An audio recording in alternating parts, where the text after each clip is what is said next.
मुंबई। मुंबई।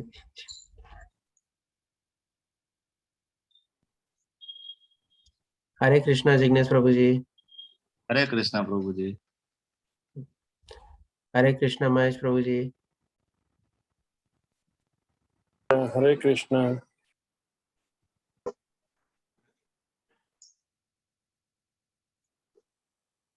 हरे कृष्ण प्रभु जी। हरे कृष्ण माता जी।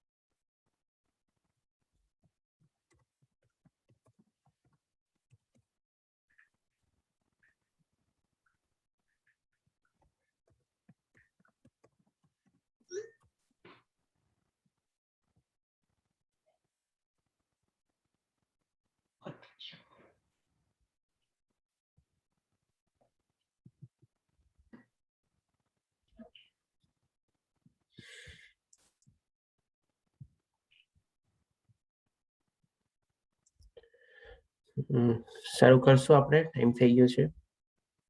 જિગ્નેશ પ્રભુજી આ પ્રાર્થના લેશો. ओके प्रभु जी. ओम नमो भगवते वासुदेवाय.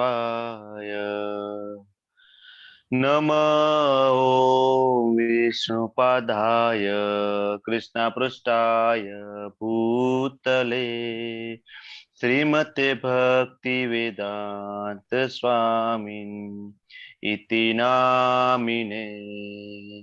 नमस्ते सरस्वती देवी गौरवाणी प्रचारिणे निर्विशेषा शून्यवादी पाश्चात्यादेशतारिणे.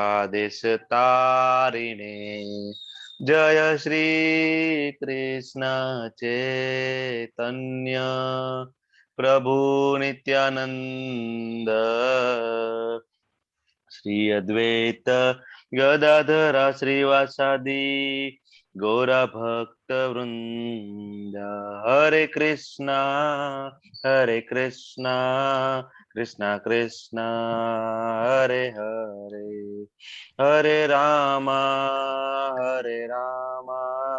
राम राम हरे हरे. हरे कृष्णा एवरीवन. हरे कृष्ण प्रभुजी. धन्यवाद प्रभुजी. हरे कृष्ण. जय श्री कृष्ण. हरे कृष्णा. जय श्री कृष्ण.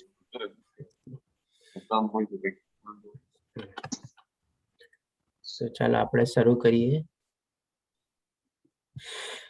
શ્રીમદ ભગવદ ગીતાનો 3જો અધ્યાય, તેનું નામ છે કર્મયોગ. અધ્યાય બહુ સરસ છે. આપણે કર્મયોગનું આપણને પૂરું જાણકારી મળશે આમાં. અને હજી એક બીજો અધ્યાય બી છે, 5મો અધ્યાય, જેનું નામ બી કર્મયોગ છે. કર્મયોગ ઉપર આખા ભગવદ ગીતામાં 18 અધ્યાયમાંથી 2 અધ્યાય છે. આપની સામે સ્ક્રીન આવે છે, ક્લિયર છે? યસ પ્રભુ. यस प्रभु जी. અવાજ બી ક્લિયર છે? Yes Prabhu ji. Thank you. Hare Krishna. Yes. Okay, તો પ્રથમ શ્લોકા 3જા અધ્યાયનો.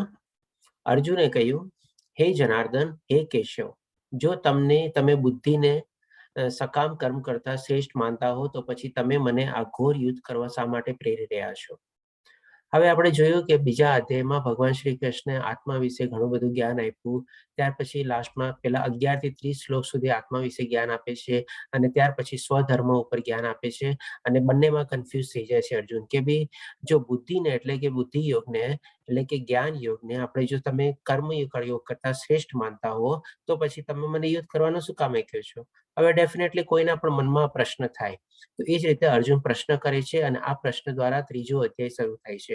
અર્જુન છે ને ઘણા બધા પ્રશ્ન કરે છે. એમ આવતા આપણે જોશું કે દરેક અધ્યાયના ઓપનિંગમાં પ્રશ્ન અર્જુનના થાય છે, અને એના દ્વારા આપણે ભગવાન શ્રી કૃષ્ણ પાસેથી આપણે આગળનું જ્ઞાન આપણને પ્રાપ્ત થાય છે.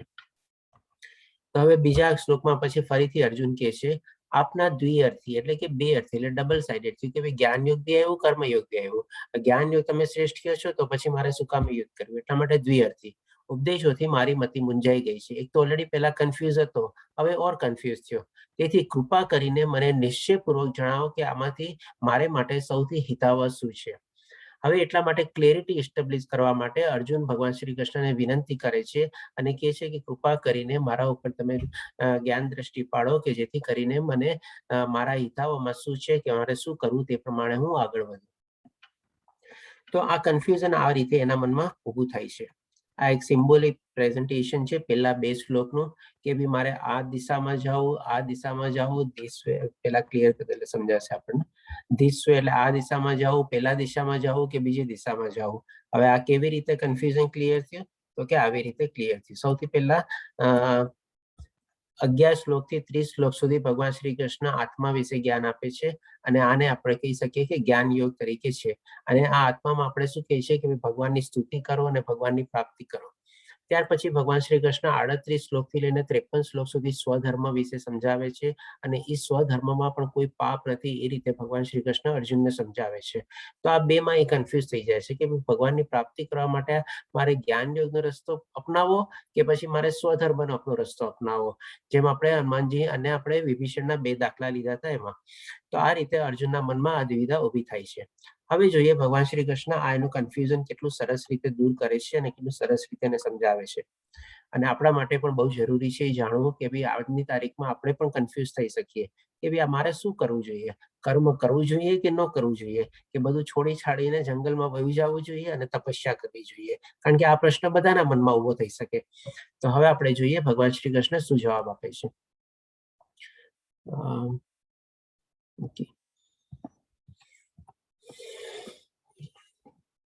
તો ભગવાન શ્રી કૃષ્ણ 4થા શ્લોકમાં કહે છે, આ કોઈ વાંચી લેશે? મારે જરા કવર થઈ જાય છે.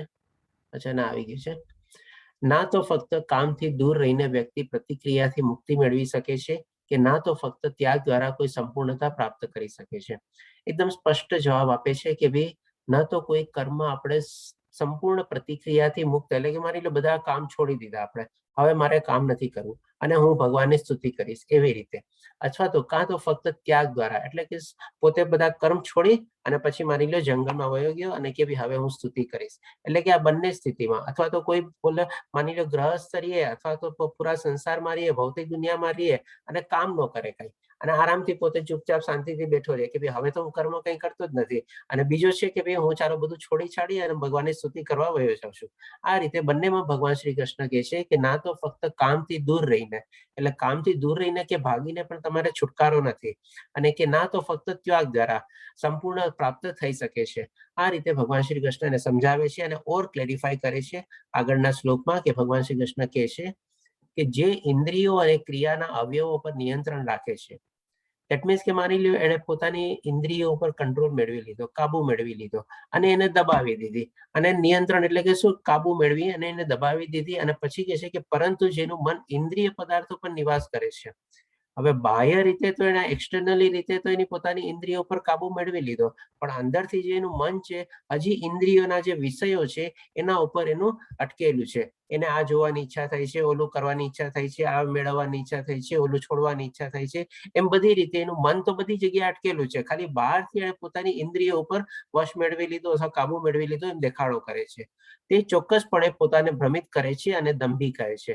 એટલે આ રીતે આવા માણસોને ભગવાન શ્રી કૃષ્ણ કહે છે કે જે ખાલી બહારથી આવો દેખાડો કરતા હોય, નાટક કરતા હોય કે મેં તો કામ છોડી દીધું અને હું ખાલી ભગવાનની સ્તુતિમાં લાગેલો છું, પણ એના જે ઇન્દ્રિયોના વિષયો છે એ બધી ચીજમાં હજી અટકેલા છે. અંદર ખાનેથી તમારે બધી ચીજોમાં એને રસ હજી જાગૃત છે જ, અને બહારથી આવી રીતે આમ દેખાડો કરે છે. અહીંયા એક આપણે જોઈ શકીએ છીએ પિક્ચર છે એક સાધુ બાવાનો. તમારે મોટી દાઢી રાખી લીધી, માળા પહેરી લીધી, ભગવા વસ્ત્રો પહેરી લીધા, શાલ ઓઢી લીધી સરસ મજાની, એટલે કે ભાઈ પોતે સાધુ બની ગયો. પણ સાથે સાથે શું ઇવન કમંડળ બી રાખી લીધું ભિક્ષા માટે આ રીતે.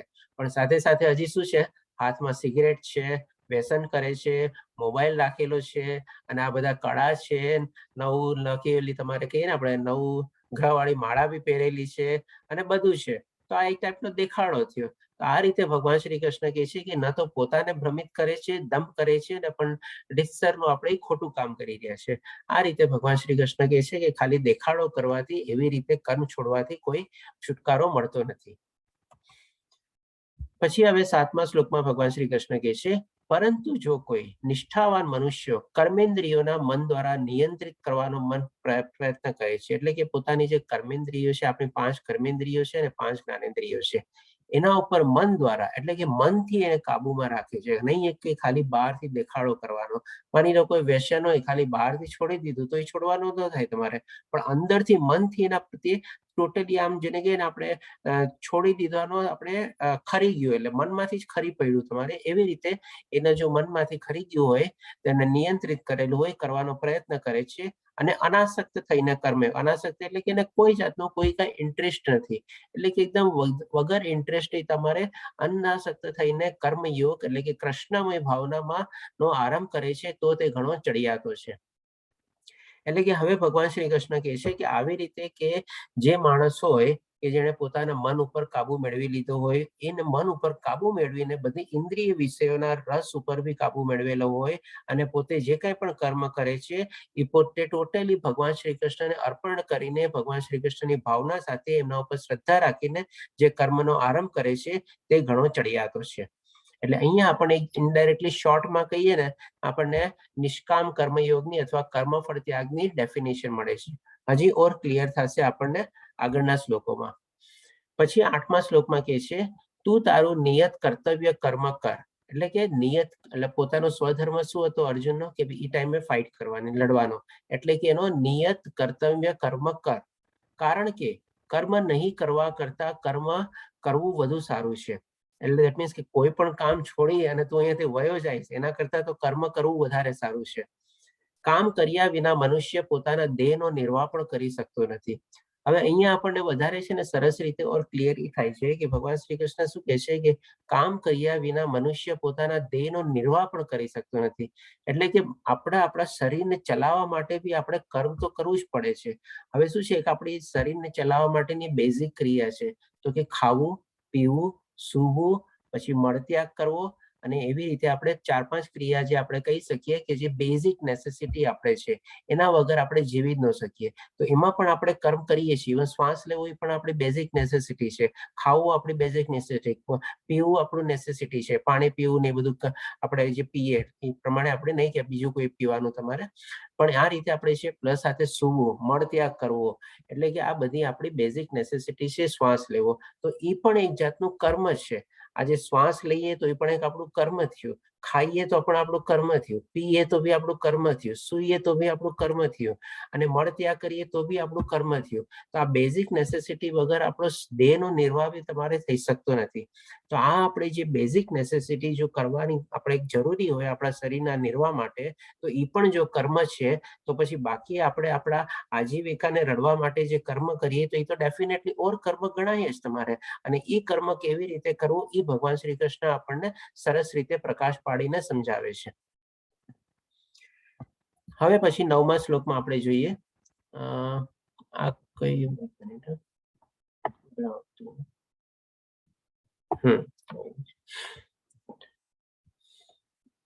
નવમા શ્લોકમાં ભગવાન શ્રી કૃષ્ણ કહે છે, વિષ્ણુના બલિદાન તરીકે કરેલું કામ કરવું પડે છે, અન્યથા કામ આ ભૌતિક વિશ્વના બંધનનું કારણ બને છે.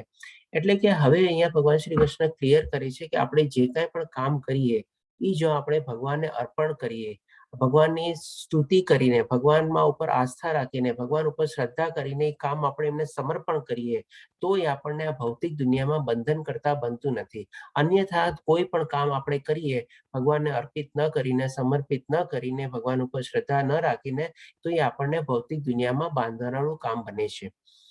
તેથી હે કુંતી પુત્ર, તેના સંતોષ માટે એટલે કે ભગવાનના સંતોષ માટે તમારી નિત્ય ફરજ કરો, એટલે કે નિત્ય કામ કરવાનું છે. અર્જુન એને પોતાનું સ્વધર્મ નિભાવવાનો છે, લડવાનું છે, અને તે રીતે હંમેશા બંધનથી મુક્ત રહેશો. જો આ રીતે આપણે કર્મ કરીએ તો આપણે જે ભૌતિક દુનિયાથી જે બંધાઈ જઈએ છીએ, જન્મ મૃત્યુ જરા વ્યાધિ, એમાંથી આપણે હંમેશ માટે છૂટી શકીએ. અને આપણા કર્મોના આપણને જે બંધન લાગે છે એ બી પાપ કર્મ, પુણ્ય કર્મ, બાય ચાન્સ એવી ભૂલથી બી આપણાથી એવા કોઈ પાપ કર્મ થઈ ગયા હોય કે જાણતા અજાણતા બી, પણ જો એ કર્મ આપણે ભગવાનને સમર્પિત કરીને કરેલા હોય તો એનું પણ બંધનમાંથી આપણે મુક્ત થઈ શકીએ છીએ. આ રીતે ભગવાન શ્રી કૃષ્ણ આપણને 9મા શ્લોકમાં સમજાવે છે. અહીંયા પણ નારદજીનો ફોટો છે અને નારદજી યુધિષ્ઠિરને પણ એ જ જ્ઞાન આપી રહ્યા છે.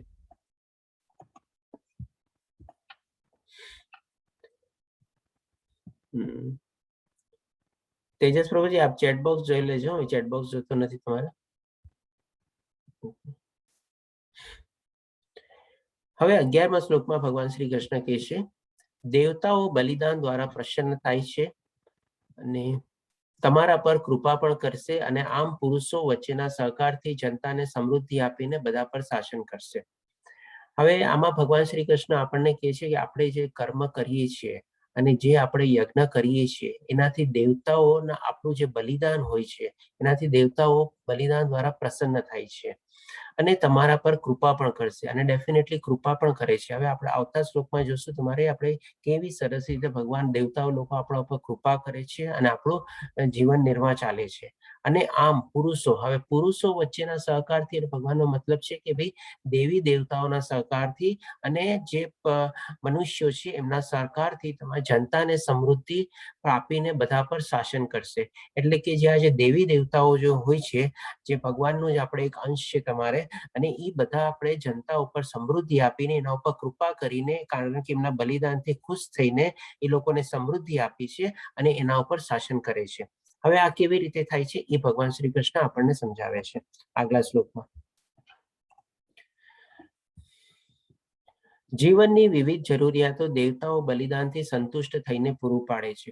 હવે આપણે જીવન જીવવાની બીજી કઈ કઈ જરૂરિયાત છે, તો કે ખાવું પીવું, એ બધી આપણી જે બેઝિક નેસેસિટી છે, એ બધી જરૂરિયાતોને દેવતાઓ આપણા બલિદાનથી ને પૂરી પાડે છે. પરંતુ જે બદલામાં દેવતાઓને અર્પણ કર્યા વિના આવી ભેટોનો આનંદ માણે છે તે ચોર છે. હવે અહીંયા આપણે શું છે, ફોટામાં જેમ કે આપણે અલગ અલગ દેવતાઓનો ફોટો છે. કોઈક આપણને લક્ષ્મી આપે છે, કોઈક આપણને સૂર્યપ્રકાશ આપે છે, કોઈ ચંદ્રપ્રકાશ આપે છે, કોઈક આપણને વાયુ આપે છે, વાયુ દેવતા છે, ઇન્દ્ર દેવતા છે, સૂર્ય દેવતા છે, સૂર્યનો પ્રકાશ આપે છે. એમાં આ રીતે બધા દેવી દેવતાઓ છે. આ દેવી દેવતાઓ શું છે, આપણને આપણા જીવન નિર્વાહ માટે જે કાંઈ પણ જરૂરિયાતો હોય એ બધી જરૂરિયાતો પૂરી પાડે છે. હવે આ બધા શું છે, ભગવાનના અંડરમાં જ કામ કરી રહ્યા છે. જેમ આપણે કહી શકીએ ને, એક આપણે પ્રાઇમ મિનિસ્ટરની એક કેબિનેટ ઓફ મિનિસ્ટર્સ હોય અને એ બધાને મિનિસ્ટર લોકોને અલગ અલગ પોર્ટફોલિયો આપેલા હોય અને એ પોર્ટફોલિયો દ્વારા તમારે બધાને એક એક ડ્યુટી સોંપાયેલી હોય. જેમ કે ફાઇનાન્સ મિનિસ્ટર હોય, એગ્રીકલ્ચર મિનિસ્ટર હોય, પાવર મિનિસ્ટર હોય, આ મિનિસ્ટર હોય, એ રીતે અલગ અલગ મિનિસ્ટર હોય. તો અહીંયા પણ ભગવાન શ્રી કૃષ્ણના દેખરેખની અંદર આ બધા દેવી દેવતાઓ કામ કરી રહ્યા હોય છે અને એ લોકોને બધાને એક એક ડિપાર્ટમેન્ટ આપેલા હોય કે તારે વર્ષા કરવાની, તારે સૂર્યપ્રકાશ આપવાનો, તારે વાયુ છે, તો અગ્નિ દેવતા છે, આ લક્ષ્મી છે, એવી રીતે. અને આ રીતે આપણી જે કંઈ પણ જરૂરિયાતો હોય છે એ આ બધા દેવી દેવતાઓ આપણી પૂર્ણ કરે છે. અને ક્યારે પૂર્ણ કરે છે? જ્યારે આપણે ભગવાનને આપણા બલિદાન રૂપી આપણે યજ્ઞ કરીએ છીએ અને એનાથી એ લોકો પ્રસન્ન થાય છે, ત્યારે એ લોકોની કૃપા થાય છે અને એની કૃપા દ્વારા આપણા ઉપર એ લોકો અલગ અલગ ચીજોની વર્ષા કરે છે અને આપણને સરસ રીતે સમૃદ્ધ કરે છે. અને આ રીતે આપ્યા પછી જો કોઈ પણ માણસ એવો હોય કે ભાઈ આ બધું તો મેં કર્યું અને મારી ભાવના છે, મારા કરવાથી આ બધું થયું છે, એવું કરવાથી કરે અને ભગવાનને એ ભેટને જે પોતાને મળે છે એ અર્પણ ન કરે અથવા તો પોતાના ભગવાન માટે બલિદાન ન કરે, યજ્ઞ ન કરે, તો ભગવાન શ્રી કૃષ્ણ શું કહે છે કે આ બધા એ લોકો ચોર છે. દેટ મીન્સ કે એ લોકો ચોરેલું હોય છે, ખાય છે. હવે આમાં એક આપણે એક્ઝામ્પલ લઈએ. જેમ કે માની લો આપણને કોઈકે આપણને કોઈક ચીજ આપી આપણને અને એના સપોર્ટથી, ઇનિશિયલ ફાઇનાન્શિયલ સપોર્ટથી કે કાંઈ બી આપણે કોઈ કામ ધંધો કે કંઈક શરૂ કર્યું. હવે શરૂ કર્યા પછી આપણે વધારે પૈસા નહીં કમાણા આપણે, અને એ પૈસા નહીં કમાણા પછી આપણે સમજીએ કે આ બધું તો મેં જ કર્યું છે, મારા જ કારણે આ બધું થયું છે, અને આપણે જેના તરફથી આપણને બધો સપોર્ટ મળ્યો હોય એને આપણે ભૂલી જઈએ અને એને આપણે ગણકારીએ બી નહીં. અને આપણને જે કાંઈ પણ મળ્યું હોય એને આપણે સમજીએ કે આ બધું મારા કારણે થયું અને મેં થયું ને આપણે પોતે લઈને પોકેટમાં રાખીને બેસી ગયા. તો હવે એકચ્યુઅલી કૃપા તો એની હતી, ઇનિશિયલી એની આપણને હેલ્પ મળી, બાકી બધી પણ ચીજમાં એને આપણને ઘણી બધી હેલ્પ કરી, પણ આપણે એનો તમારે સપોર્ટ ગણ્યો નહીં અને આપણે પોકેટમાં લઈને બેસી ગયા. તો એ તો ડેફિનેટલી એક જાતની ચોરી જ થઈ ને. આપણે જઈને એટલીસ્ટ એને પહેલા થેન્ક્સ કહેવું જોઈએ કે ભાઈ તમારી કૃપા દ્રષ્ટિ થઈ, અને એમને કહેવું જોઈએ કે ભાઈ તમારાથી મને આટલો તો લાભ થયો, તો આ રીતે મારા તરફથી આ રીતે આપને ભેટ આપશે અને આપ જે ભેટ સ્વીકારો ત્યાર પછી હું એને ગ્રહણ કરીશ. જો આવું બધું ન કરીએ આપણે તો ડેફિનેટલી આપણે પોકેટમાં લઈને બેસી ગયા તો ચોર જ ગણાઈએ. તો આ રીતે ભગવાન શ્રી કૃષ્ણ કહે છે કે જે લોકો આવી રીતે યજ્ઞ કરતા નથી, ભગવાનની કૃપા માનતા નથી અને બલિદાન રૂપે એ લોકોને જે કાંઈ પણ મળે છે અને પોતે જ કર્યું છે એ માનીને બેસી જાય છે, તો એ લોકો ચોર ગણાય છે. હવે ભગવાન શ્રી કૃષ્ણ આપણને 13મા શ્લોકમાં કહે છે, ભગવાનના ભક્તો તમામ પ્રકારના પાપથી મુક્તિ મેળવે છે, કારણ કે તેઓ ભગવાનને અર્પણ કર્યા પછી ભોજન કરે છે. હવે ડેફિનેટલી એમને જે કાંઈ પણ મળ્યું એમણે શું કર્યું, સૌથી પહેલા ભગવાનને અર્પણ કર્યું અને ભગવાનને અર્પણ કર્યા પછી એને પ્રસાદ રૂપી પોતે ભોજન કર્યું. એટલે કે આ રીતે એ લોકો બધા પાપોમાંથી મુક્ત થાય છે ભગવાન શ્રી કૃષ્ણના કહેવા પ્રમાણે. ત્યાર પછી બીજી બાજુ સમજાવે છે કે અન્ય લોકો જે વ્યક્તિગત અર્થમાં આનંદ માટે ખોરાક તૈયાર કરે છે તે ખરેખર પાપ જ ખાય છે. હવે દેટ મીન્સ કે જે મેં આપણને એક્ઝામ્પલ આપ્યું અને સમજાવ્યું કે બધું પોતે લઈને બેસી ગયા અને પોતાના બેનિફિટ જ પોતે એન્જોય કરવા લાગ્યા. એમાંથી જે કાંઈ પણ એને મોજશોખ કરવું હતું, જે કાંઈ પણ એના ઇન્દ્રિય સુખ માટે જે ભોગવવું હતું એ બધું ભોગવવા માંડ્યા. તો ડેફિનેટલી એ લોકોએ તો ચોરી બી કરી અને ચોરી કર્યા સાથે પોતે પાપ બી ખાધું, કારણ કે પોતે જ એકલાએ ભોગવ્યું.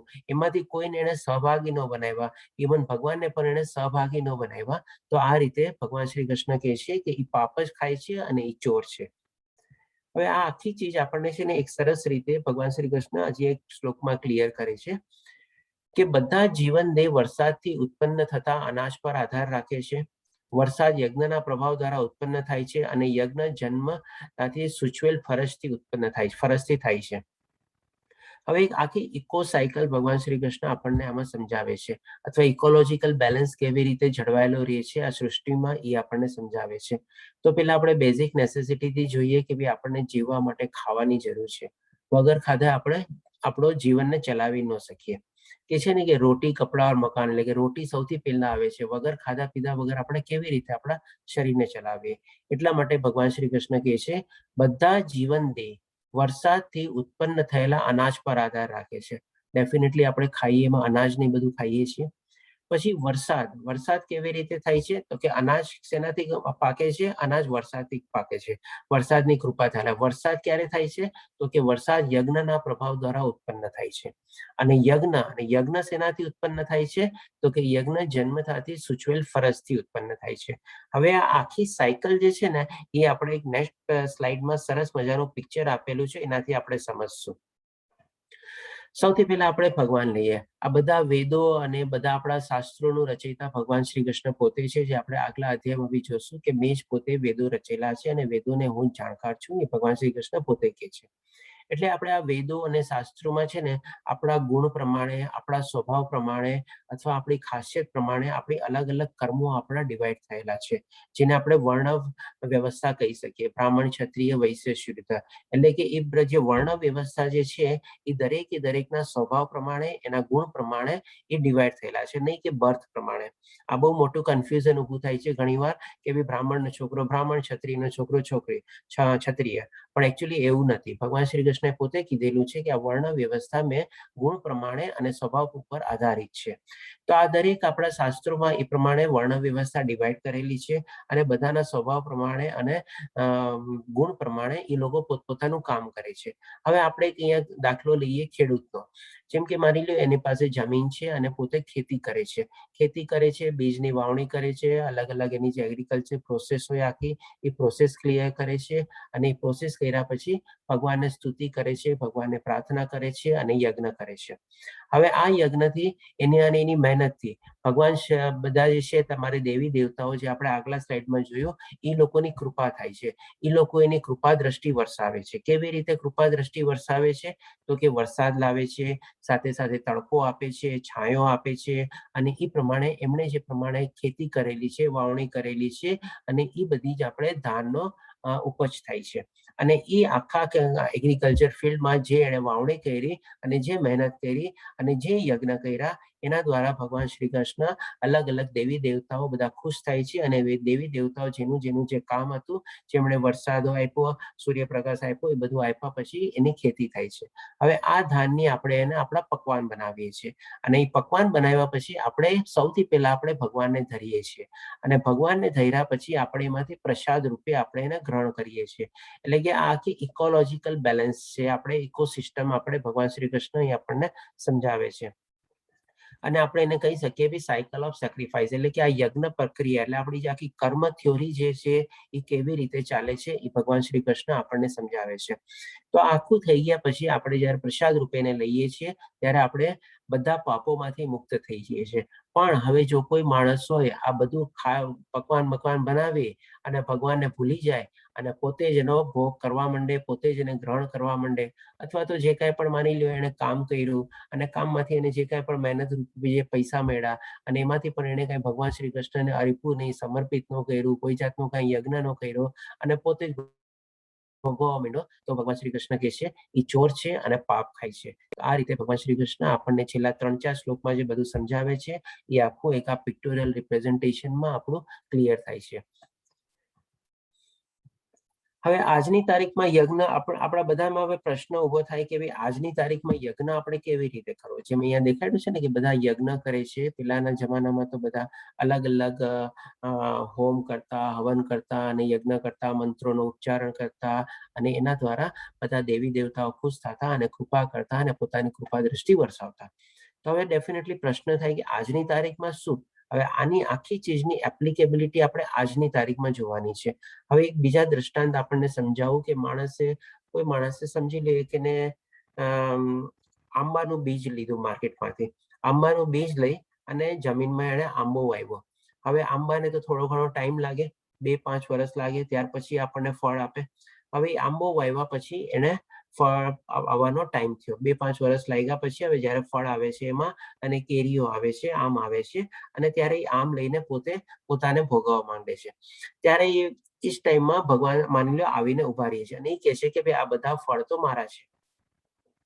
તો હવે કેવી રીતે ઓલો માણસ શું કહે છે કે ભાઈ આ તો મેં કર્યું છે, આ તો મને ફળ મળવું જોઈએ, મેં બીજ વાવ્યું છે અને મેં બધું કર્યું છે, મેં 5 વર્ષ સુધી સાર સંભાળ લીધી છે અને બધું કર્યું.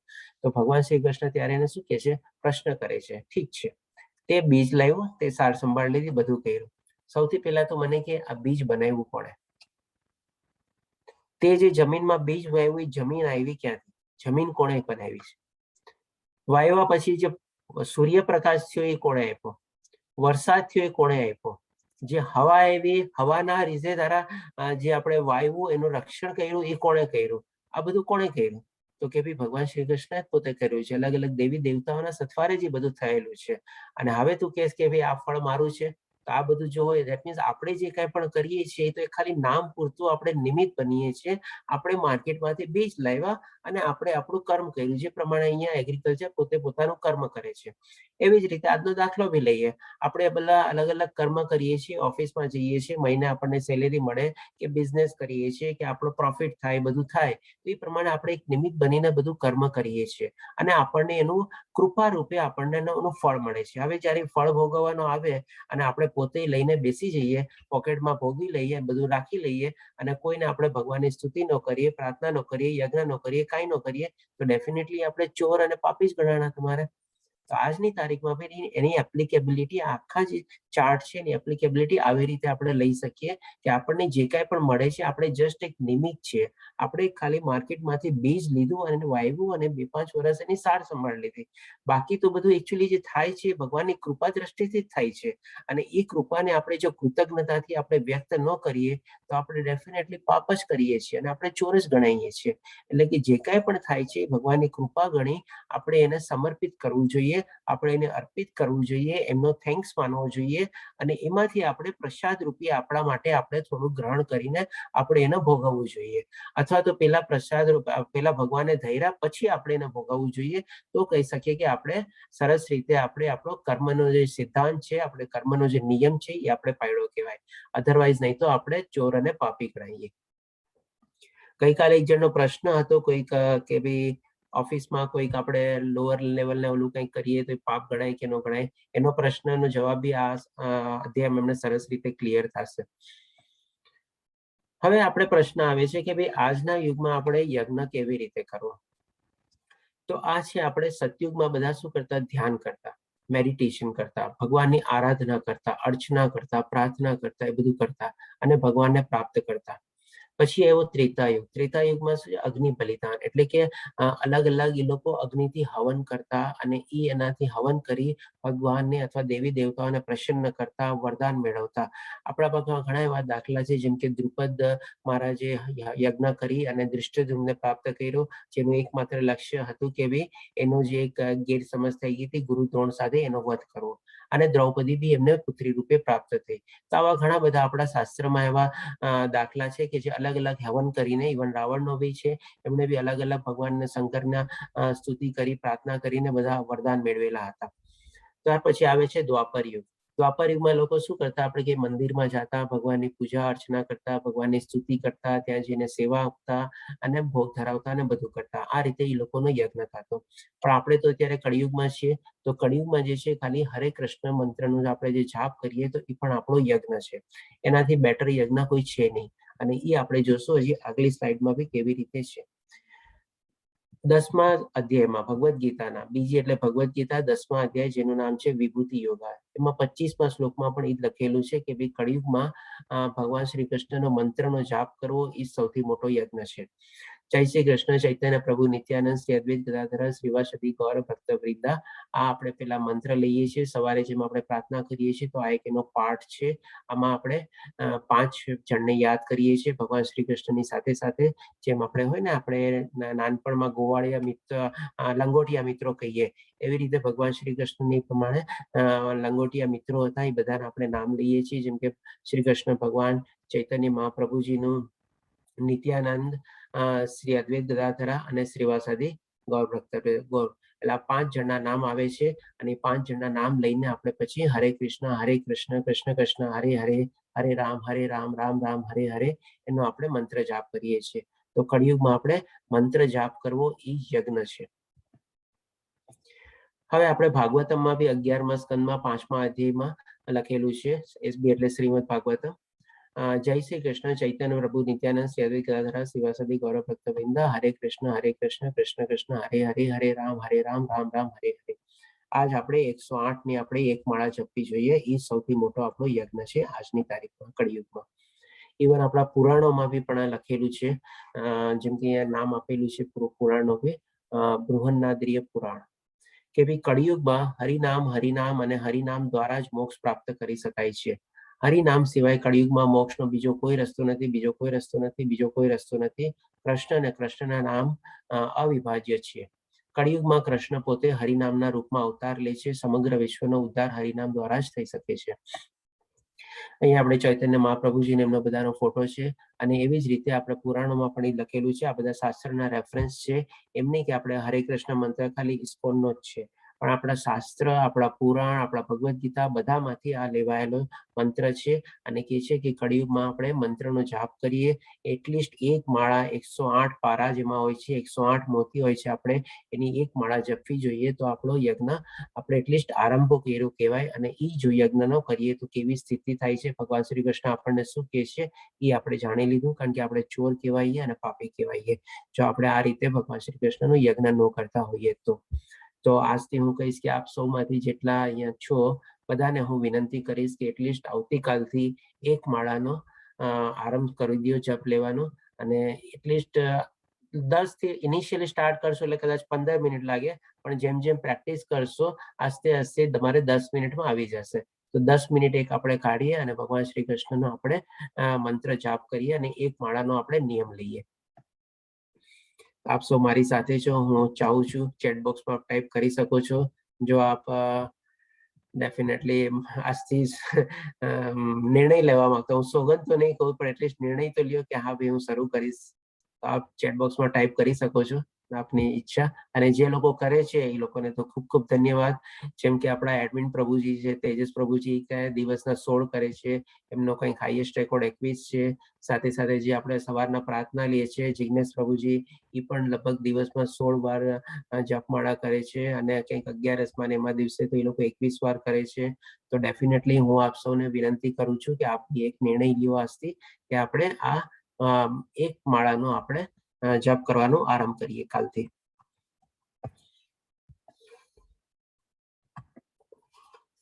હવે આપણે જોઈએ 19મા શ્લોકમાં ભગવાન શ્રી કૃષ્ણ શું કહે છે.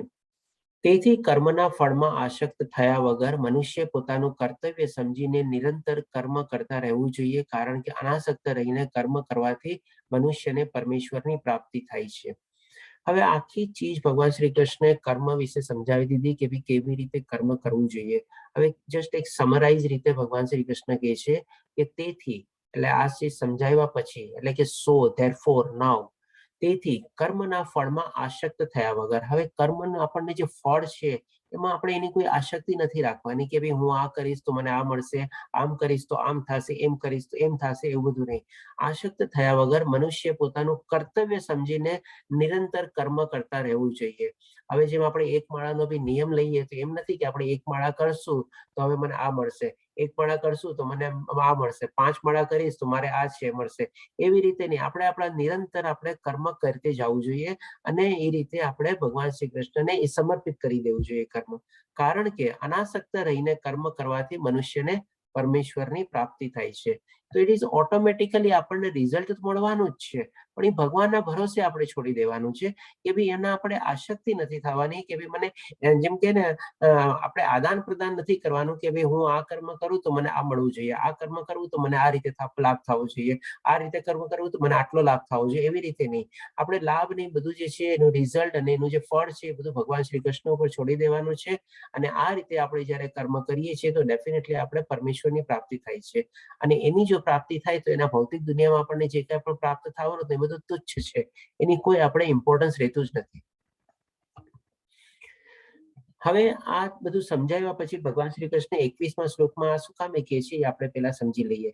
કારણ કે ભગવાન શ્રી કૃષ્ણ કહે છે કે એવું નથી કે કર્મ, આજે જેમ કે મોટા મોટા માણસો હોય એ લોકોએ કર્મ નહીં કરવાનું, શું ના, તો ભગવાન શ્રી કૃષ્ણ પોતે કહે છે 22મા શ્લોકમાં કે આજે હું પોતે પણ કર્મ કરી રહ્યો છું. અને એ પહેલા એની સમજાવે છે કે મહાપુરુષ જે આચરણ કરે છે તેનું અનુસરણ સામાન્ય માણસો કરે છે. 21મા શ્લોકમાં ભગવાન શ્રી કૃષ્ણ આ સમજાવે છે. અને ઉદાહરણ આચરણ દ્વારા તે જે આદર્શ પ્રસ્થાપિત કરે છે તેનું સમગ્ર જગત અનુસરણ કરે છે. ડેફિનેટલી આજની તારીખમાં આપણે બી કોઈ મોટા માણસને ફોલો કરીએ છીએ. હવે મોટા માણસ આપણે કેવી રીતે ગણતા હોઈએ છીએ કે ભાઈ આપણને જે ઇન્ટરેસ્ટ હોય ને એટલા માટે આપણે એને મોટા માણસ ગણી લઈએ. આપણું કામ પૂરું પાડતા હોય એટલે મોટા માણસ, મોટો હોદ્દો ધરાવતા હોય એટલે મોટા માણસ, મોટી પોઝિશનમાં બેઠા હોય, સારી એવી પ્રતિષ્ઠા મેળવેલી હોય એટલે મોટા માણસ. પણ એકચ્યુઅલી એવું બી નથી. તમારે એ હોય છે થોડે ઘણે અંશે સાચું બી હોય છે, પણ સાથે સાથે ભગવાન શ્રી કૃષ્ણનો અહીંયા કહેવાનો મતલબ છે કે એ લોકોએ પણ છે ને કર્મ તો કરવું જ પડે છે. અને એ લોકોએ પણ એવો દ્રષ્ટાંત, એવો દાખલો પ્રજાની સામે અથવા લોકોની સામે પ્રસ્તુત કરવો પડે છે કે જેથી કરીને લોકો એને અનુસરે અથવા એનું તમારે આચરણ કરે. તેમણે ઉદાહરણ દ્વારા અગ્રણી કરે છે. એટ મીન્સ આને કહીએ ને આપણે લીડ બાય એક્ઝામ્પલ, એવી રીતે. અને રોલ મોડેલો સમાજને આકાર આપે છે. અને એક રોલ મોડેલ બનવું જોઈએ કે ભાઈ હા માણસ આ પણ કર્મ કર્યું છે અને એને લાઈફમાં આ રીતે પ્રાપ્તિ બધી કરેલી છે.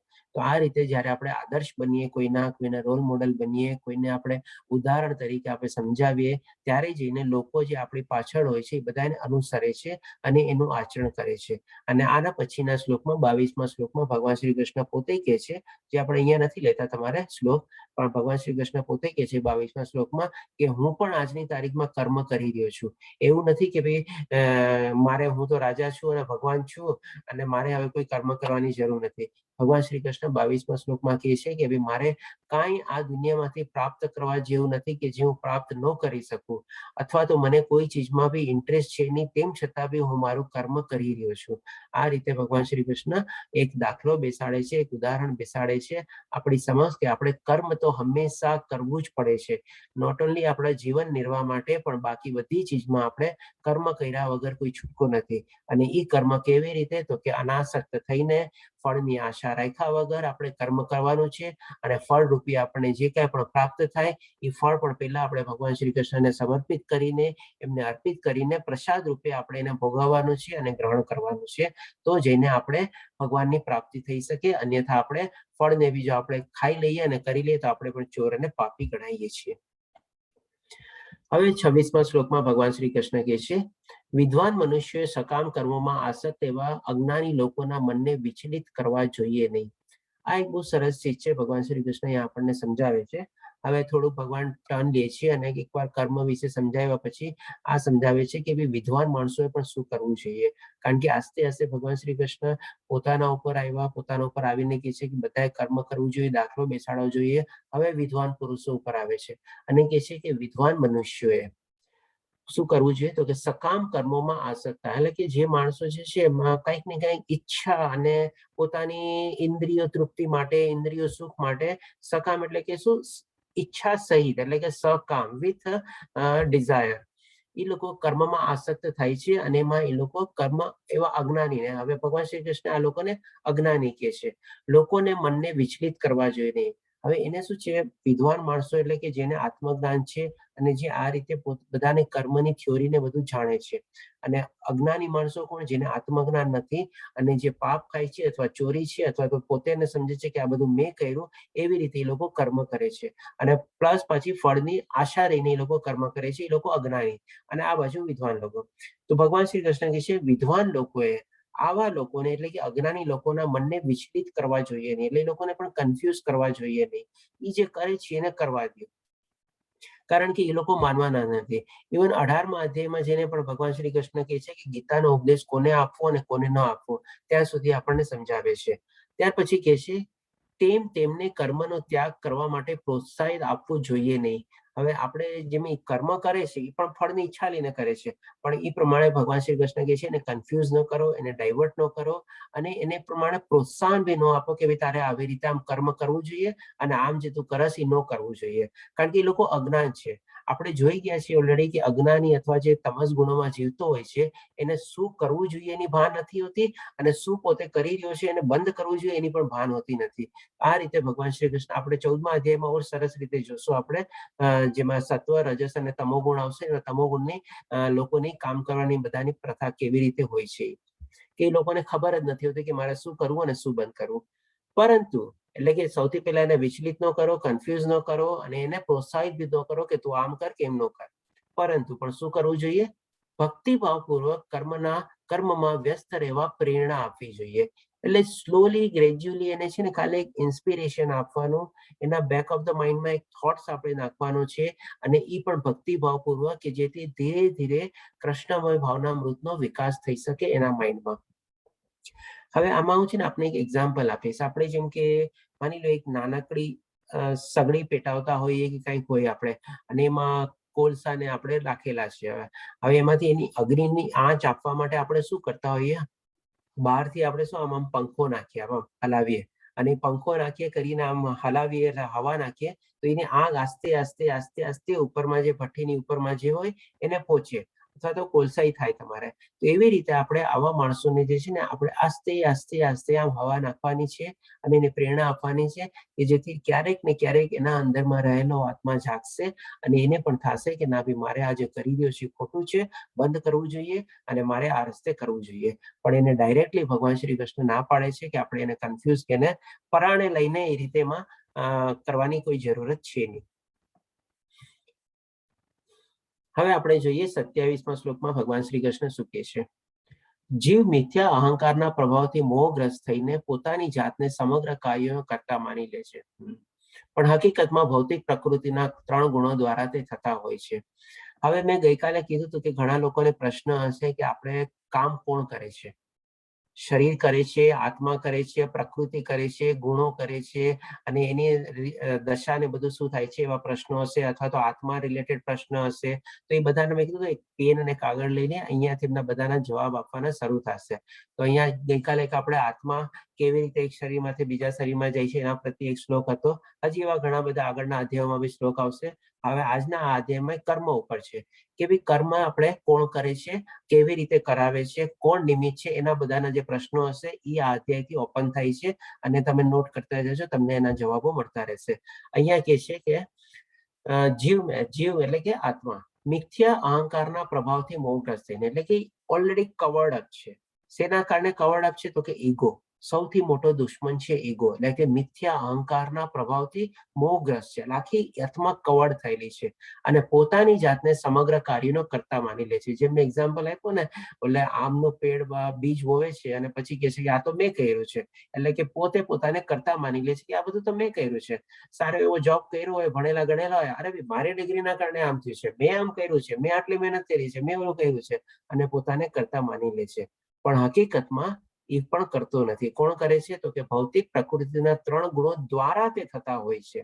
એટલે કે 3 ગુણો જે છે એ પણ પોતે નથી કરતા, પણ એના ઇન્ફ્લુઅન્સની અંડરમાં, એટલે કે ભૌતિક પ્રકૃતિના 3 ગુણો દ્વારા, એટલે કે બાય ધેટ 3 ગુણો પ્રકૃતિના હેઠળ દ્વારા એ મનુષ્ય અલગ અલગ કાર્યો કરે છે. ઓકે, હવે આપણે જોઈએ ભગવાન શ્રી કૃષ્ણ 36મા શ્લોકમાં શું કહે છે. અર્જુને કહ્યું, હે વૃષણવંશી. હવે આ 36મા શ્લોક લીધા એના પહેલા છે ને અર્જુનનો એક પ્રશ્ન હતો તમારા, અચ્છા એ યાદ છે, આપણે જોઈએ. અર્જુને કહ્યું, હે વૃષણવંશી, જાણો કે બળજબરીથી તેમાં પરોવાયો હોય તે મનુષ્ય ઈચ્છતો ન હોવા છતાં પાપ કર્મમાં સાથી પ્રેરાય છે. હવે આના રિલેટેડ આપણે જે ગઈકાલે એક જણનો પ્રશ્ન હતો ને કે આપણે આ કર્મ કરીએ તો પાપ કર્મ ગણાય કે નહીં તમારે, તો એ રીતે આપણે ભગવાન અહીંયા અર્જુન પહેલા ભગવાન શ્રી કૃષ્ણને પૂછે છે કે ભાઈ કેમ માણસ એવું છે કે ભાઈ પોતે નથી ચાહતો હોવા છતાં કોઈ પાપ કર્મમાં પ્રેરાય છે, એને એમ લાગે કે કોઈ બળજબરીથી લઈને એ પાપ કર્મ કરવા જઈ રહ્યો છે, એવું કેમ થાય છે? તો આનો પણ સરસ રીતે ભગવાન શ્રી કૃષ્ણ જવાબ આપે છે 38મા શ્લોકમાં, અને 3 દ્રષ્ટાંત બી આપે છે કે જેવી રીતે અગ્નિ ધુમાડાથી, દર્પણ ધૂળથી અથવા ભ્રૂણ ગર્ભાશયથી આવૃત રહે છે. 3 એક્ઝામ્પલ છે, આપણે એક એક કરીને 3 એક્ઝામ્પલ લેશું. તેવી રીતે જીવાત્મા આ કામ વડે વિભિન્ન માત્રામાં આવૃત રહે છે. હવે જેમ અર્જુને પૂછ્યું કે ભાઈ કેવી રીતે જીવાત્મા પ્રાપ્ત કરવા, કર્મ કરવા પ્રેરાય છે, અથવા તો એવું લાગે છે કે કોઈક એને ઠેલતો હોય, કોઈક એને પછાડતું હોય, કોઈક એને બળજબરીથી ખેંચી લેતું હોય અને પાપ કર્મ કરવામાં એ આવૃત થાય અથવા પ્રવૃત્ત થાય છે. તો આનું રીઝન ભગવાન શ્રી કૃષ્ણ આપે છે કે જેવી રીતે અગ્નિ ધુમાડાથી. હવે અહીંયા પેલો આપણે એક્ઝામ્પલ લઈએ. હવે આપણે જોઈએ કે ભાઈ માની લો કોઈ દૂરના મકાનમાં આપણને ધુમાડો નીકળતો દેખાતો હોય છે, તો આપણે શું કહીએ છીએ? ભાઈ આગ લાગી હશે. આપણને આગ નથી દેખાતી, પણ આપણે ધુમાડાથી જોઈ જઈએ છીએ કે ભાઈ ક્યાંક આગ લાગી છે. એટલે આગનું એક ચિહ્ન છે કે ભાઈ પેલા ધુમાડો હોય છે, લાઈક માટે કહેવત બી છે, where there is smoke there is fire. તો આવી રીતે જ્યાં જ્યાં ધુવાડો હોય ત્યાં અગ્નિ હોય છે. તો આ રીતે અગ્નિ જે છે એ ધુવાડાથી ઢંકાઈ જાય છે, અને પેલા ધુવાડો નીકળે છે અને પછી એમાંથી અગ્નિ આપણને જ્યારે પાસે જઈએ અથવા જ્યારે વધારે અગ્નિ ફેલાય ત્યારે જઈને આપણને અગ્નિ દેખાય છે, પણ પેલા એ ધુમાડાથી કવર હોય છે. એવી જ રીતે બીજો અહીંયા દ્રષ્ટાંત છે દર્પણ ધૂળથી. અહીંયા એક મિરર છે અને એના ઉપર આખી ધૂળ લાગેલી છે. હવે આવા ધૂળવાળા મિરરમાં આપણને કોઈને કઈ ચહેરો દેખાય કે કઈ દેખાય? નકામો જ છે ચહેરો. અને ત્રીજો એક્ઝામ્પલ આપે છે કે ભાઈ જેમ ગર્ભાશય હોય છે, ગર્ભાશયમાં જેમ બાળક ઉછરી રહ્યો હોય છે અને કેવી રીતે આમ કુટીઓ વાળીને આમ માથું ઝુકાવીને એમ હંમેશા 9 મહિના અંદર રહેલો હોય છે. તો આવી રીતે દ્રષ્ટિથી આપણી જે જીવાત્મા જે છે એ હંમેશા આપણા કવળ હોય છે. શેનાથી કવળ હોય છે? તો કે તેવી રીતે આ 3ના એક્ઝામ્પલ આપી ભગવાન શ્રી કૃષ્ણ. તેવી રીતે જીવાત્મા આ કામ વડે વિભિન્ન માત્રામાં આવૃત છે. બધાને મ્યુટ કરી દઉં છું.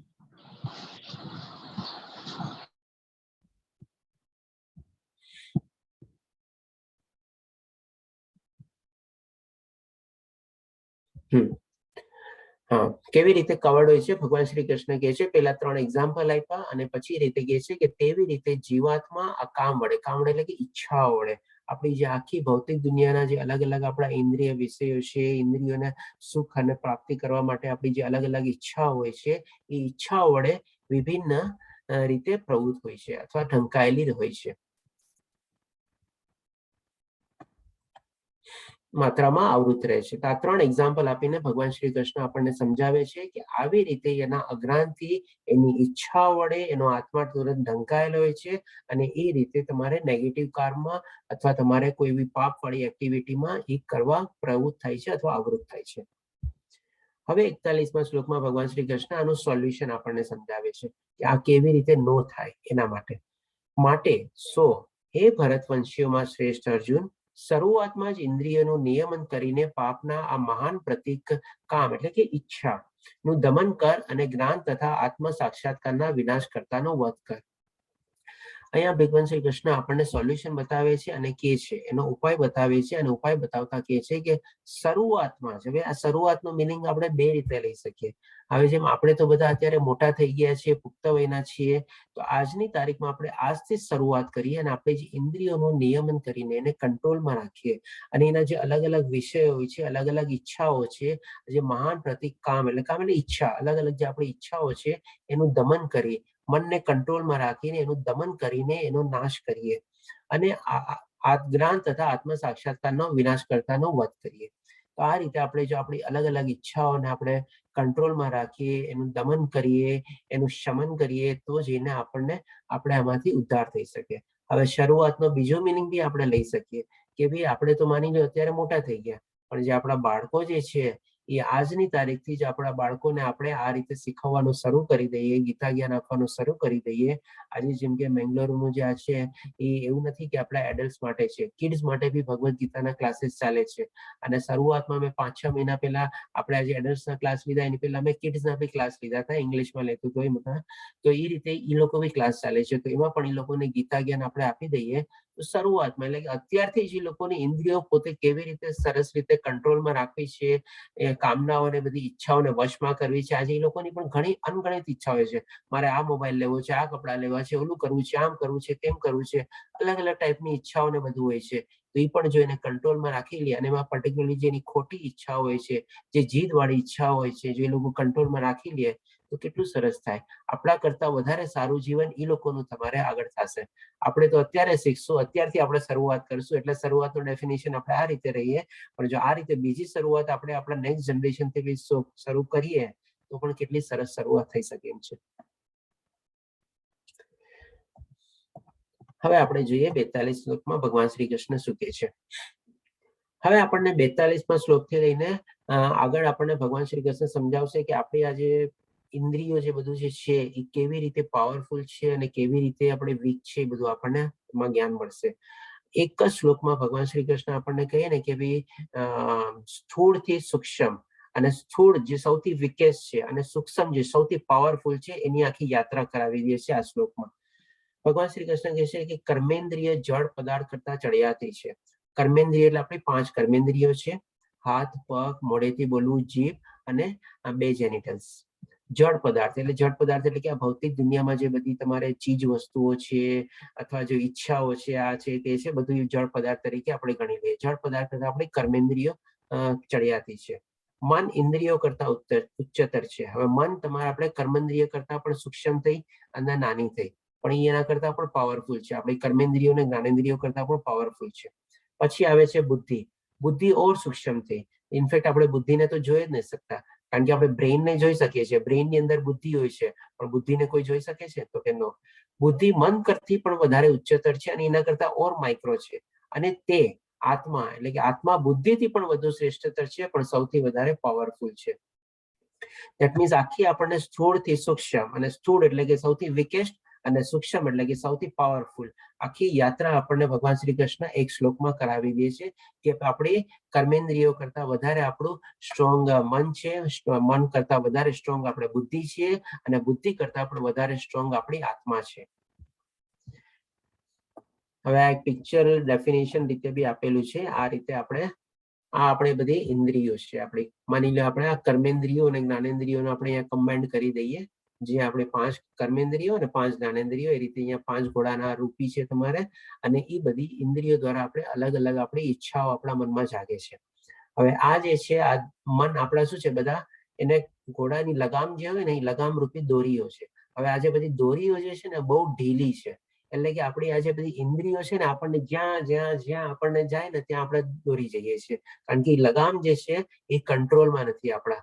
એટલે કે આપણું જે મન જે છે હવે એ આપણા કંટ્રોલમાં રહેતું નથી, અને જ્યાં આપણી ઇન્દ્રિયો આપણા મનને દોરવે ત્યાં આપણું મન વયું જાય છે. ત્યાં આગળ દોરતું નથી, પણ એકચ્યુઅલી ફંટાઈ જાય છે આખું. ક્યારેક અહીંયા, ક્યારેક વહાં, ક્યારેક આમ, ક્યારેક તેમ, એવી રીતે આપણું મન બધી જગ્યા અલગ અલગ દિશાઓમાં ફંટાતું હોય છે.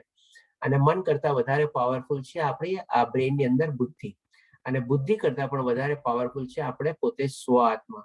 આપણે ગયા અધ્યાયમાં જાણી ગયા છે કે આપણે કોણ છીએ, તો કે આપણે આત્મા છીએ, આપણે શરીર નથી. એટલે કે આપણે આપણું સ્વ પોતે જે છે, આત્મા જે છે એ સૌથી વધારે સૂક્ષ્મ છે, પણ સૌથી વધારે પાવરફુલ છે.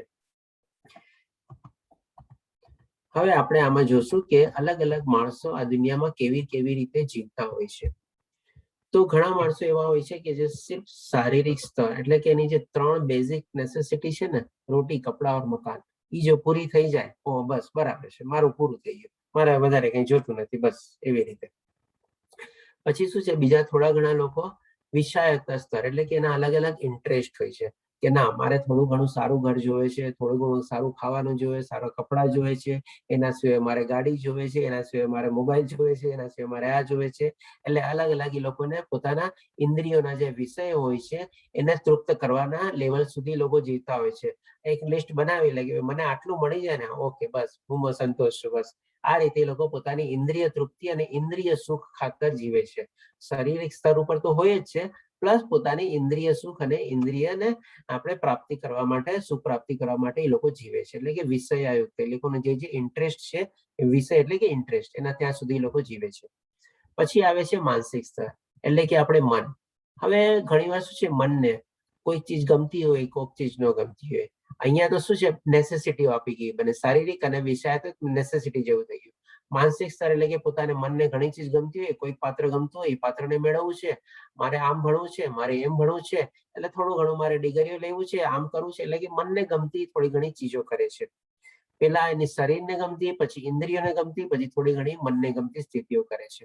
હવે એના ઉપર પાવરફુલ આવે છે તો કે બૌદ્ધિક. હવે એ માણસ છે ને બૌદ્ધિક રીતે વિચારે છે. હવે એને થોડું ઘણું આત્મજ્ઞાન ને બધું બી હોય છે. કર્મ કેવી રીતે કરવું, શું કરવું કર્મ, એ પણ બધું થોડું ઘણું એને નોલેજ હોય છે. અને થોડું બૌદ્ધિક સ્તર ઉપર વિચારે છે કે મારે શું કરવું જોઈએ, મારે કઈ લાઈન લેવી જોઈએ, કેવી રીતે ભગવાનની સ્તુતિ કરવી જોઈએ, કેવી રીતે મારે આચરણ કરવું જોઈએ, એ રીતે તમારે એમાં બધું વિચારે છે. અને એક કહી શકીએ કે આપણે થોડું ઘણું એ બેલેન્સ લાઈફ જીવવાની ઈચ્છા કરે છે. કેટલી પૂરી કરી શકે છે નથી જાણતા, કારણ કે ત્રિગુણી માયા એવી છે ત્યાં સુધી એના સંદર્ભમાં રહીએ છીએ, એના અંદરથી પ્રભાવિત છે, એ ક્યાંયથી બી શકે, એ નીચેના સ્તરે બી જઈ શકે અને ઉપરના સ્તરે બી જઈ શકે. પણ જ્યારે માણસ પોતાની બુદ્ધિને સરસ રીતે વિકસાવે છે, સરસ રીતે સંપૂર્ણ રીતે એને ડેવલપ કરીને આગળ વધવાનું વિચારે છે કે ના ભાઈ મારે આધ્યાત્મિક સ્તર ઉપર મારે સારી જિંદગી જીવી છે, મારે શુદ્ધતા વાળી જિંદગી જીવી છે, ત્યારે જઈને પોતાને આધ્યાત્મિક લેવલમાં જાય છે. અને આધ્યાત્મિક લેવલની સૌથી પહેલી શરૂઆત આપણે કહી શકીએ કે એટલીસ્ટ એક માળા જપવાનું શરૂ કરો, કે જેથી કરીને આપણે જે કર્મ જે છે, કર્મ અથવા તો યજ્ઞ જે કરવાનું છે એ આપણે શરૂઆત તો કરીએ, તો that is the first step for the આધ્યાત્મિક સ્તરની આપણે લાઈફ આપણે જીવવાની શરૂઆત કરવાનો નિર્ણય કરી શકીએ છીએ. તો આ રીતે અલગ અલગ ટાઈપના દુનિયામાં માણસો હોય છે, અને એ રીતે ભગવાન શ્રી કૃષ્ણ આપણને જે ગયા શ્લોકમાં જોયું આપણને અહીંયા સમજાવે છે. હવે આ રીતે આપણે એક કર્મ થિયોરી છે કે ભાઈ પવિત્ર અને પુણ્ય કર્મનો શું અસર થાય છે, પાપ અને અશુભ કર્મનો શું અસર થાય છે, અને જેવું આવો આ બધું આપ જાણતા બી હશો કે જેવું આવો એવું લાણો, આ બધી કહેવતો બી છે. અને સૌથી વધારે ઇમ્પોર્ટન્ટ આપણે કે આપણા જીવનમાં તમામ સુખ અને દુઃખ આપણા ભૂતકાળના કર્મને કારણે હોય છે. અને ડેફિનેટલી આ જન્મમાં બી કર્મ હોય છે, પણ વધારે ખરું આપણા કર્મોને જે આપણે કેરી ફોરવર્ડ કર્યા હોય ને, બ્રોડ ફોરવર્ડ કર્યા હોય ને, હવે એ પણ આપણને એ આત્મા કેવી રીતે કેરી ફોરવર્ડ બ્રોડ ફોરવર્ડ કરે છે આપણા કર્મો, આપણે આગલા અધ્યાયમાં જોશું. એ બધાનું પરિણામ આપણે આ જન્મમાં ભોગવતા હોઈએ છીએ. તો અહીં આપણો ત્રીજો અધ્યાય પૂરો થાય છે, કર્મયોગ. એમાં આટલા વિષયો કવર કર્યા. ત્યાગ કરવી કે ક્રિયા કરવા, કે ડેફિનેટલી આપણે કર્મ છોડવાનું જ નથી. જે અર્જુનના પેલા 2 પ્રશ્ન હતા કે મારે શું કરવું જોઈએ, તો ભગવાન શ્રી કૃષ્ણ 3 થી 9 શ્લોકમાં એને સમજાવે છે કે ભાઈ જ્ઞાન યોગ ડેફિનેટલી શ્રેષ્ઠ છે કર્મયોગ કરતા, પણ જ્ઞાન યોગ અને કર્મયોગ બંનેમાં કર્મ તો કરવું જ પડે છે. અને નિષ્કામ કર્મયોગ જે કરે છે એ વધારે બેટર છે. પછી 10 થી 16 અધ્યાયમાં કર્મકાંડથી કર્મયોગ એટલે ભાઈ આપણે જે અલગ અલગ કર્મો કરીએ છીએ, કર્મ યોગ ઉપર કેવી રીતે જાવ, કે ભાઈ આપણે પાપી ન બનવું જોઈએ, અને આપણે જેને કહે ને આપણે પાપ ન ખાવું જોઈએ, તો આપણે એમાંથી કેવી રીતે આપણા કર્મ કરીએ એ આપણને ભગવાન શ્રી કૃષ્ણ સમજાવે છે 10 થી 16 શ્લોકની અંદર. અને ઉદાહરણ દ્વારા બી આપણને દોરી સમજાવે છે તે 17 થી લઈને 35મા શ્લોકમાં, જેમાં આપણે 3 ઉદાહરણ જોયા કે ભાઈ કેવી રીતે આપણે પાપ કર્મમાં એક્ટિવ થઈએ છીએ એ બધું. અને લાસ્ટમાં આપણી જો સૌથી મોટો દુશ્મન હોય તો એ આપણી ઇન્દ્રિયો અને મન, જોઈને આપણે વશમાં રાખીએ, કાબુમાં રાખીએ અને શરૂઆતથી જ કાબુમાં રાખીએ. શરૂઆતનો બી મિનિંગ આપણે સરસ રીતે સમજ્યા. તો આ રીતે આપણે આધ્યાત્મિક સ્તર ઉપર આપણી જિંદગી જીવી શકીએ છીએ અને આપણે ભગવાનની પ્રાપ્તિ થઈ શકીએ છીએ. અહીંયા બેઠા બેઠા બી આપણને ભગવાનની પ્રાપ્તિ થઈ શકે છે. તો આ રીતે આપણો અહીંયા ત્રીજો અધ્યાય પૂરો થાય છે. હવે મારે ખ્યાલથી ટાઈમમાં જ કમ્પ્લીટ થઈ ગયું છે. ઓકે, તો પ્રશ્ન લઈ શકીએ છીએ. હવે આપણે કોઈને પ્રશ્ન હોય તો કરી શકીએ છીએ. હરે કૃષ્ણ, જય શ્રી કૃષ્ણ. પ્રભુ પ્રશ્ન પૂછી શકું? હા હા પ્રભુજી. રાજ, આજે 3 પ્રશ્નો છે મગજમાં. અચ્છા, વેરી ગુડ. પેલા એક પૂછો, હા, પહેલા એક જ બીજાને પૂછું આપણે છું. ચાન્સ આપશું, પછી પાછો એક બે હા, આપણે. બરાબર, રાઈટ. હવે આપે જે કહ્યું કે આંબો નું બીજ વાવીએ અને એને પાણી પાઈએ, સિંચન કરીએ, ભગવાનની કૃપા હોય જેથી જમીનમાંથી એને પોષણ મળે, પ્રકાશ મળે, ઉપરથી વરસાદ વરસે એટલે પોષણ મળે, આંબો થાય 2-5 વર્ષે ફળ આપે. બરોબર. બરોબર. એ વખતે આપણે ઈચ્છીએ કે ન ઈચ્છીએ પણ કર્મની પાછળ હવે સ્વધર્મ તો એમાં કોઈ લાગુ પડતો નથી, પણ છતાંય આપણે કર્મનું ફળ તો રાખે કે આંબો ઉછરે એની પર ફળ આવે, ભલે 5 વર્ષે આવે તો 5 વર્ષ. અને એમ એટલે ફળની આશા એમાં બંધાઈ ગયેલી જ છે. આપણે ઈચ્છીએ કે ન ઈચ્છીએ પણ વાવીએ છીએ ત્યારે જ ખબર છે કે આને ફળ પ્રાપ્ત થવા જોઈએ, ભલે ભગવાનની કૃપા હોય. અને આ બધી વસ્તુ અંદર ભળે, સૂર્યપ્રકાશ, વરસાદ, જમીનનું પોષણ, એ બધું અંદર ભળે અને એના માટે આપણે પ્રાર્થના પણ કરીએ. પણ ફળ તો નિશ્ચિત કરીએ જ છીએ કે 5 વર્ષે આવશે ખરો, કદાચ થાય ખરો, આંબો નહીં થાય, પણ આપણી ઈચ્છા તો એવી હોય જ છે. અને બીજી વસ્તુ કે આપણે ઘણી વખત એવું પણ કરતા હોય કે ઘણા બધા બી વાવીએ તો એક તો ઉગશે ને, એટલે એનો અર્થ એવો કે ભગવાનમાં આપણને સંશય છે. ઓકે, તો તમારો પ્રશ્ન શું છે કે ભગવાનમાં આપણને સંશય છે, એ તમારો પ્રશ્ન છે શું? ના, એ પ્રશ્ન છે. અને આપણે ફળની આશા રાખાવીને આંબો વાવતા નથી. ઓટોમેટિકલી ફળની આશા થઈ જ જાય છે કે આ 5 વર્ષે તો ફળ આપશે જ, એવી ધારણાથી જ આપણે આંબાનું બીજ રોપીએ છીએ, ગોટલો રોપીએ છીએ. એટલે આપણે ફળની આશા રાખીએ કે ના રાખીએ પણ ઇનડાયરેક્ટલી ફળની આશા હોય, બંધાયેલી જ છે અંદર. આમાં પ્રભુજી છે ને થોડો દ્રષ્ટિકોણનો ફરક છે. તમે જેને કહો છો કે ફળની આશા, હું એને કહું છું કે ફળની આશા નથી. તમે જે એક ચીજમાં તમારી સાથે હું ડિફર થઈશ, તમે કીધું કે આપણે સ્વધર્મ એમાં નથી આવતો કોઈ, તો સ્વધર્મ તો આવે જ છે એમાં. તમે એકવાર બીજ રોપ્યા પછી તમારો સ્વધર્મ બની જ જાય છે. એ આંબો આવે કે ન આવે, તમારે એની રક્ષા કરવાની. હવે જસ્ટ આપણે આપણા છોકરા સાથે કમ્પેર કરીએ. આપણે માની લો એક છોકરું થયું હોય આપણે, તો આપણો સ્વધર્મ તો બની જ જાય છે કે ભાઈ જ્યાં સુધી મોટો થાય, પોતાના રીતે એટલીસ્ટ એડલ્ટ ન થાય ત્યાં સુધી આપણે સ્વધર્મ રૂપે આપણે એનું રક્ષણ કરવું, એને જ્ઞાન આપવું, એને સારા રસ્તે ચડાવવાની આપણે કોશિશ કરવાની. હવે આપણે પણ એની પાસેથી ફળ નથી ઈચ્છતા. અહીંયા પાછો આપણે આંબા ઉપર જ આવી જઈએ. આંબા પાસેથી બી આપણે ફળની ઈચ્છા નથી રાખતા. આપણે આપણે સ્વધર્મ રૂપે લાવ્યા કે ભાઈ મારે કુદરતને કંઈક પાછું આપવું છે. તમે બીજ લાવ્યા, તમે બીજ રોપ્યું, તમે એને સ્વધર્મ રૂપે સાર સંભાળ લીધી અને આંબો થયો તો ઠીક છે, નો થયો તો એ કાંઈ વાંધો નહીં. જેમ તમે પોતે જ કીધું કે આપણે ઘણા બધા આંબા વાવ્યા, માની લો 10 આંબા વાવ્યા, 10 આંબામાંથી ખાલી 2 જ આંબા આપણને ફળ આપ્યા, 8 આંબા નો આપ્યા ફળ આપણને, તો તમે તો તમારો સ્વધર્મ નિભાવવો જ પડે. તમે જે કહો છો ને કે સ્વધર્મ નથી આવતો, સ્વધર્મ તો આવે જ છે ડેફિનેટલી. તમારે 10 આંબાની તમારી સ્વધર્મ રૂપે તમારે કેળવણી, જાળવણી અને એની તમારે જે સાર સંભાળ છે એ તો લેવી જ પડે. પછી જઈને એના ઉપર તમારે છોડી દેવું જોઈએ કે ભાઈ ફળ આવ્યું કે ન આવ્યું. 8 નો આવ્યા, ચાલો 2 આવ્યા ફળ, ચાલો આપણે ફળ લીધા, ભગવાનને આપણે કૃપા સમજી 2 ફળ ઉપર, અને આપણે ભગવાનને ધરાવ્યા અને પછી આપણે એનો ભોગ ધારણ કર્યો તમારે. તો આમાં તમે મને કહો ફળની ઈચ્છા તમે ક્યાં રાખી? તમે 8 જે નથી આવ્યા એના પાસેથી તો તમે ઈચ્છા નથી રાખતા, નો આવ્યા કાંઈ વાંધો નહીં, પણ તમે તમારા સ્વધર્મ તો નિભાવ્યો જ. ઠેઠ સુધી તમે આંબાની સાર સંભાળ તો રાખી, જ્યાં સુધી મોટો થયો ત્યાં સુધી. ફળની ખાલી તમે જો ફળ નથી આવ્યા પછી તમે એને હોઈ શકે એને તમે છોડી દીધા કે ચાલો હવે આપણે આનું કઈ થવાનું નથી, અથવા એ પોતે ઝાડ પર ખરી ગયો એવી રીતે. તો આ રીતે તમારે સ્વધર્મ તો નિભાવવો જ પડે. ફળની કોઈ આશાનો કોઈ સવાલ છે જ નહીં આમાં તમારે સ્વધર્મ નિભાવવામાં. અને પછી ફળ આવે છે એ પણ તમે ભગવાનને અર્પિત કરીને તમે ભોગવો છો, તો પછી આમાં તમારે ફળની ઈચ્છા ક્યાં રહી તમારે? તમે તો નિષ્કામ કર્મ કર્યું. હવે એક માળીનો એક્ઝામ્પલ લ્યો. આજે એક માળી છે તમારે. હવે માળી પણ તમારે કોઈ ગાર્ડનમાં ઘણા બધા ગુલાબના બીજ રોપે છે. અને એનો પોતાનો સ્વધર્મ રૂપી તમારે એની સાર સંભાળ ને બધું કરે છે.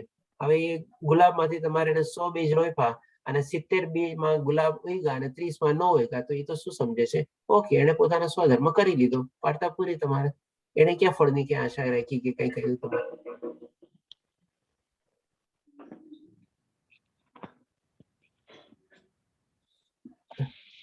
ક્લિયર? હરે કૃષ્ણ પ્રભુજી, મહેશ પ્રભુજી. હજી બીજું 26મા અધ્યાયમાં આપણે કહ્યું કે કોઈ વ્યક્તિ કે જે સંબંધી સગા હોય એને સારા નરસાનું જ્ઞાન ન હોય તો આપણે એને જ્ઞાન આપવા માટે, જેમ કે તમે કીધું સગડી પ્રગટાવીએ તો કોલસા અંદર નાખીએ, હવા નાખીએ તો ધીરે ધીરે તાપ આવે. પણ પહેલાથી એની સાયકોલોજી આપણને ખબર હોતી નથી કે ભાઈ આને આપણે કહેવાથી સારા નરસાનું જ્ઞાન થઈ જશે કે નહીં થાય, કેમ કે આપણને એટલો પરિચય નથી હોતો.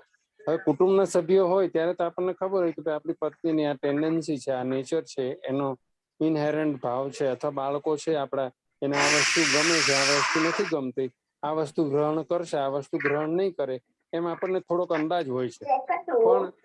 પણ બાકીના જે મિત્રો કે સગા સંબંધી હોય દૂરના, જેને લોહીની સગાઈ ન હોય એવા, તો એના અંદર કેટલું લેવલ છે એ તો આપણને ખબર હોતી નથી ને આપણે નક્કી કરનાર કોણ?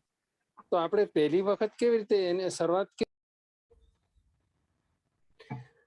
બહુ સારો પ્રશ્ન છે મહેશ પ્રભુજી. સૌથી પહેલા તો તમે કીધું ને 26મો અધ્યાય નથી, 26મો શ્લોક છે. તો એમાં એવું છે કે માની લો કોઈ અજાણ્યા માણસ સાથે હું તમારી સમજી ગયો પ્રશ્ન. કોઈક તમે પરિચિતને તમે જાણો છો અને તમે કોઈક અપરિચિત માણસ સાથે મળ્યા અને જેને તમે જાણતા નથી. તો હવે સૌથી પહેલા મને કહ્યું, જે માણસ ભક્ત હોય, તમે તો આજે ત્રીજી વાર કે બીજી વાર આપણે ગીતા અધ્યાયનું આપણે પઠન કરો છો, આપણે જોડાયેલા છો ક્લાસમાં, તો આપણે તો સૌ જાણેલા છીએ કે એને કોઈ ચીજમાં રસ હોતો નથી. હવે જે માણસને રસ હોય છે, આજે તમે એને પૂછો કે તને આમાં ઇન્ટરેસ્ટ છે, તો તમે એનામાં રસ જગાડો ને. પણ એ તમને સામેથી પૂછે કે ભાઈ મને આ ચીજ ગમે છે, મને આ ચીજ નથી ગમતી, તો એ પોતે પોતાના ઓપન અપ થાય તો તમે ઓટોમેટિકલી તમે જાણી જાઓ કે ભાઈ એને ઇન્ટરેસ્ટ છે કે નથી. પણ તમે તમારા સામેથી શું કામ એને ઇન્ટરેસ્ટ જગાડો છો કે પૂછો છો કે ભાઈ તને ભગવાન શ્રી કૃષ્ણમાં ઇન્ટરેસ્ટ છે કે નહીં, ગીતામાં ઇન્ટરેસ્ટ છે કે નહીં, તે બધું શું કામે કર્યું? તો તમારે પોતે કઈ કરવા, તમારે તો ન્યુટ્રલ રહેવાનું છે. તમે સરસ મજાના ભક્ત છો અને સામે વાળો જે કહે છે તમે ચૂપચાપ સાંભળો છો અને તમને એના વાત ઉપરથી પછી ખબર પડી જાય કે ભગવાનમાં માનતો નથી, તો તમે ચૂપચાપ રહ્યા. અને જેમને લાગે કે એના વાત ઉપરથી ખબર પડી જાય કે તમે માનો છો ભગવાનમાં, તો પછી તમે એને જ્ઞાન આગળ દેવાનું પ્રદાન કર્યું અને તમે શરૂઆત કરી. તો તમે તો આટલા સરસ ભક્ત છો, તમે શું કામ સામેથી એને પૂછવા જાઓ? પ્રભુ, આપણે એનાઉન્સમેન્ટ તો કરીએ જ છીએ ને, જેમ કે આપણે અત્યારે અધ્યાય કરીએ છીએ 18 દિવસનો, તો આપણે એમ કહીએ છીએ કે જાજા લોકોને જાણ કરો. ભલે પછી એને ભાગ લેવો હોય કે ન લેવો હોય, વસ્તુ જુદી. અથવા આપણે લોકોને એમ પણ કહીએ કે મને આ કરવાથી આ ફાયદો થયો, ત્યારે આવું કરવું છે. મને એમ લાગે તમારે ખાલી સૌથી પહેલા જાણ કરવાની છે. હવે જાણ ઉપરથી તમને એનો પ્રતિસાદ ખબર પડી જાય, એ તમને મોડો પ્રતિસાદ આપે છે કે તમારે સારો પ્રતિસાદ આપે છે, એના ઉપરથી તમને ખબર પડી જાય કે ઓકે, એ મારી લો મોડો પ્રતિસાદ આપે, ઓકે ઠીક છે. આજે મેં પણ ઘણા બધા વોટ્સએપ ગ્રુપમાં મારે બધાને મેસેજ ફોરવર્ડ કર્યા, મને મારી લો મેં 100 જણને ફોરવર્ડ કર્યા, મને ખાલી 10 જણાએ પ્રતિસાદ આપ્યો કે ભાઈ હા સારું છે, તમે મને ડિટેલ આપો, તો મેં આપી. 90 જણને હું ભૂલી ગયો. મારે શું જરૂર છે ભાઈ? મેં મારી કૃપા કરી અને મેં મારી પ્રમાણે ડ્યુટી કરી. 90 માંથી હોય શકે મને 2-4 જણા કે ભાઈ કેતનભાઈ તમે મને ગયા વખતે બી મોકલાવ્યો તો આ વખતે બી મોકલાવ્યો, પણ મને ઇન્ટરેસ્ટ નથી, તમે નેક્સ્ટ ટાઈમ નહીં મોકલતા. તો મેં સોરી બી કીધું, ભાઈ સોરી મારી ભૂલ થઈ, મેં તમને બીજી વાર મોકલાવ્યો, આગળથી નહીં મોકલાવું. બસ વાર્તા પૂરી. પ્રભુજી એક સવાલ હતો. જેનિસ પ્રભુજી અને શિલ્પા પ્રભુજી હાથ હેન્ડ રેઝ કર્યો છે, તો આપ પૂછી શકો છો. શિલ્પા માતાજી અથવા જેનિસ પ્રભુજી, કોઈ બી. પ્રભુજી હરે કૃષ્ણ. સવાલ એવો હતો, આ ક્વિઝ ઉપરથી હતો.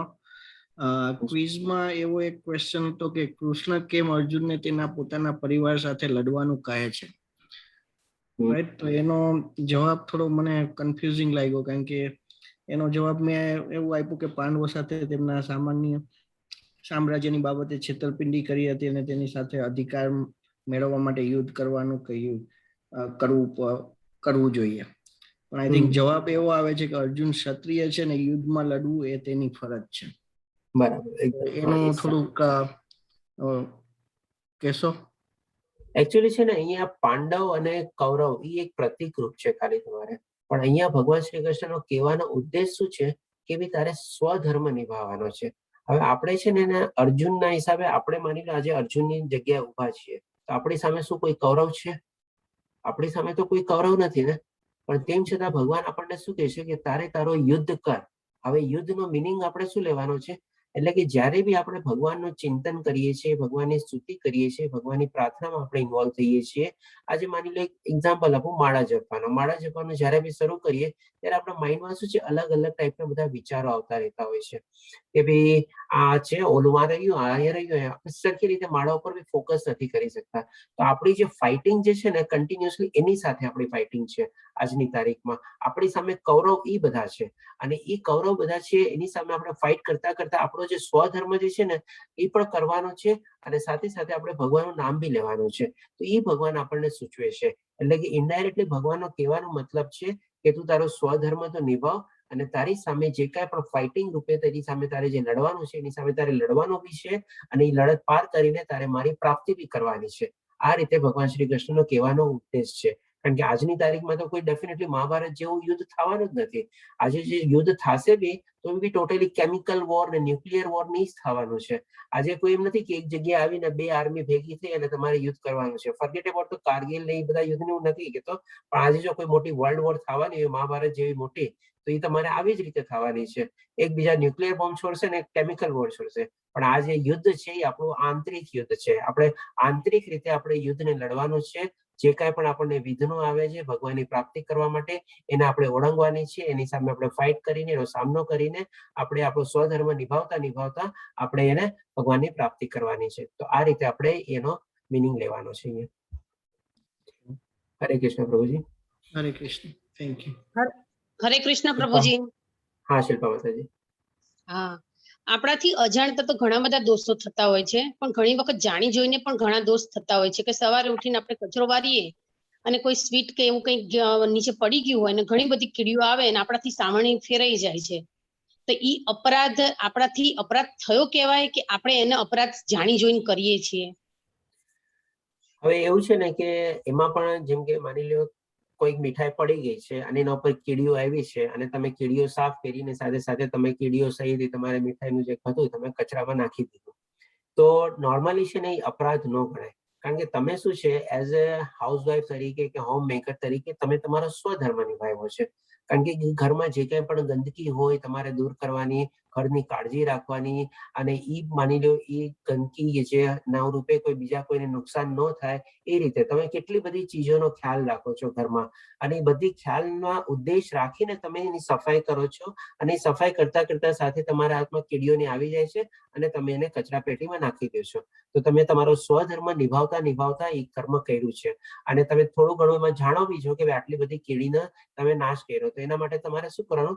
ભગવાન પાસે સ્તુતિ કરી લેવાની અને ભગવાનને કહેવાનું ભાઈ મારાથી જાણતા અજાણતા પણ મેં મારો સ્વધર્મ નિભાવતા આ કર્મ કર્યું છે, તો એના માટે મને હું માફી ચાહું છું અને એના માટે મને માફ કરશે. બસ આટલું સરસ રીતે તમે કરી લ્યો તો પણ તમારે કોઈ જાતનો કોઈ એમાં દોષ લાગતો નથી.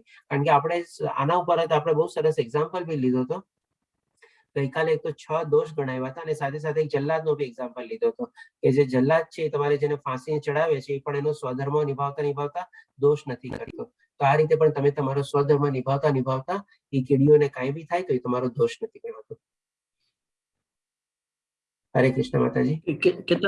કેતન પ્રભુજી એક ક્વેશ્ચન છે. પેલો જે મેં ક્વેશ્ચન પેલો કર્યો હતો ક્વિઝના આધારે, એમાં સેમ ક્વિઝમાં બીજો એક થોડો કોન્ટ્રાડિક્ટિંગ લાગતો તો એવો ક્વેશ્ચન હતો. કારણ કે એમાં બીજો એક ક્વેશ્ચન એવો હતો કે અર્જુન યુદ્ધમાં લડવાનું એક કારણ કરુણા છે એવું દર્શાવ્યું, ત્યારે કૃષ્ણનો જવાબ શું હતો?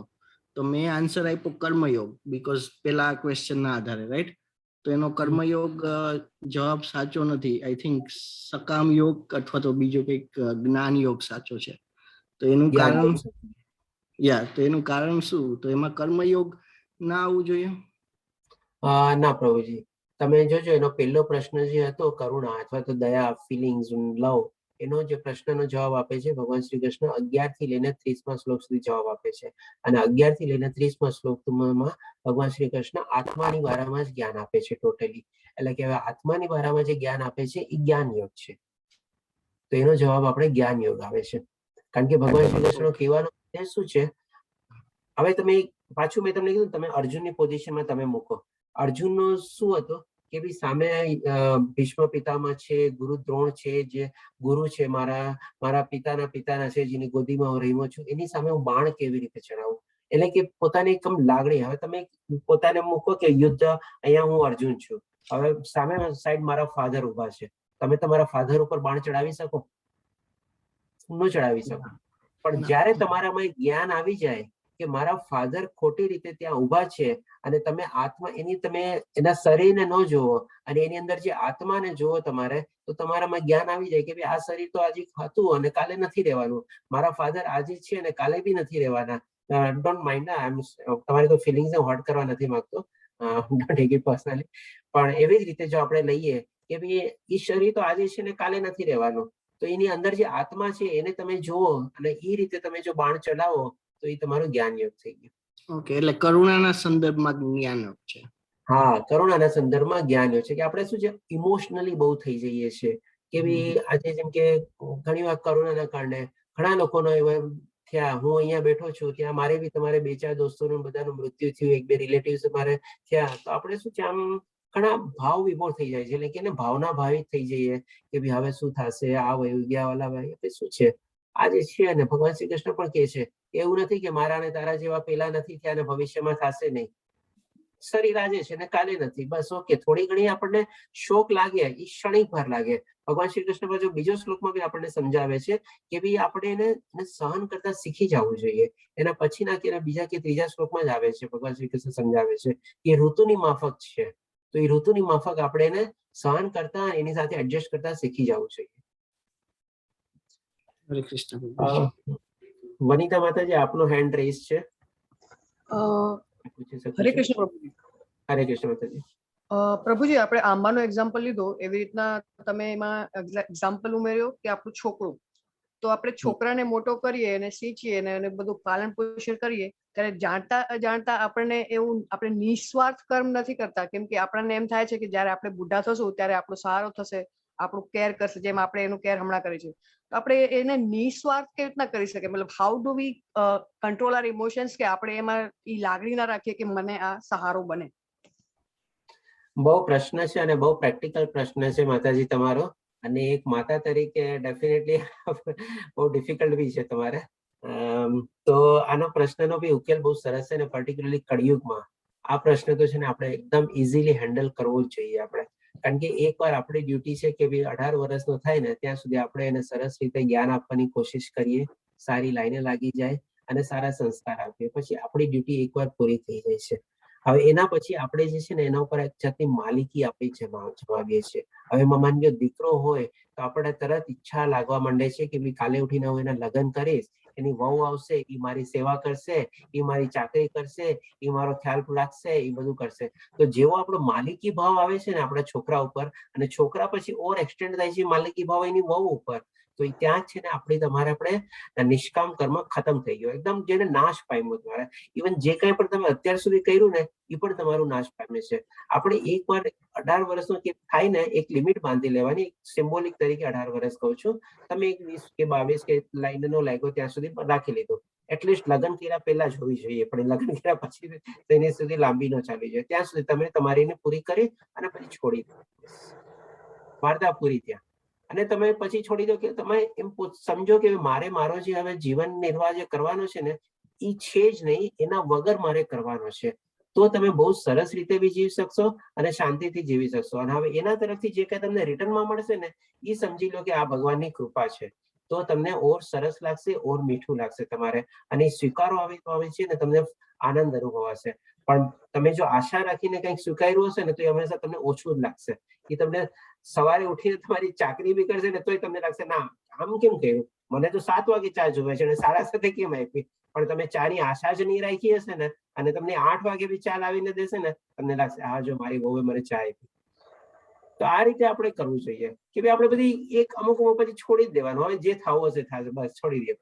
તો આ રીતે જો કરીએ આપણે તો બહુ સરસ આપણી લાઈફ, આપણો બુઢાપો બહુ સારો છે તમારે.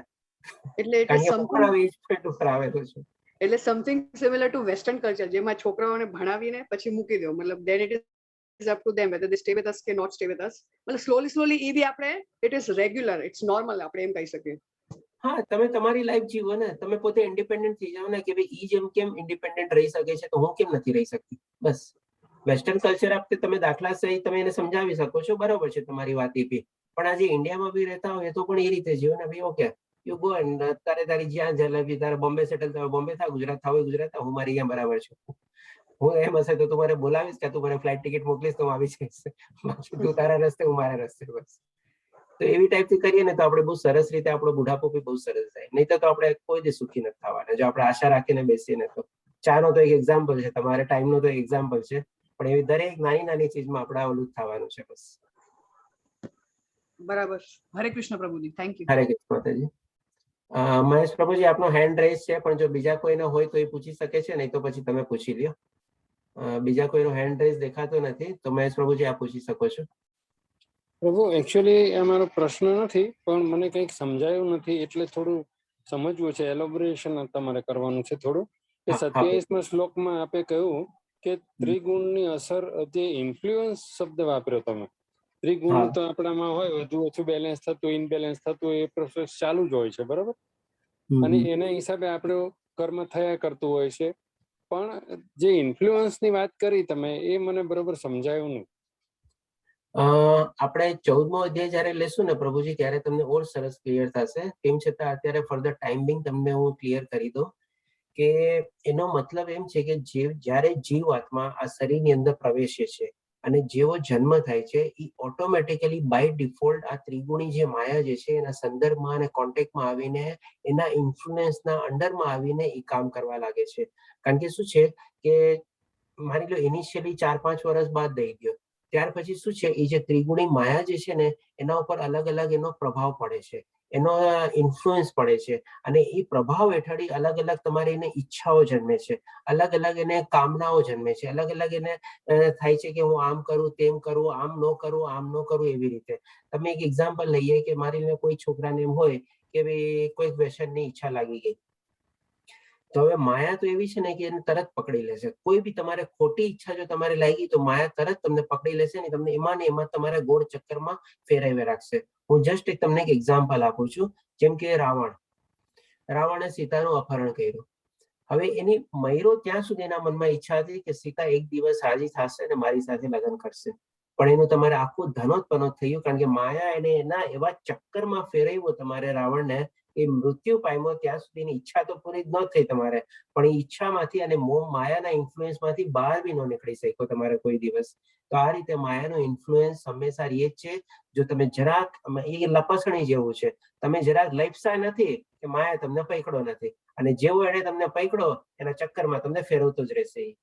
તો આ રીતે માયા હંમેશા આપણા ઇન્ફ્લુઅન્સમાં આપણને કરીએ છીએ, અને એનો ઉપાય બી ભગવાન શ્રી કૃષ્ણ 14મા અધ્યાયમાં બતાવે છે કે ભાઈ કેવી રીતે એને ઓળંગવી.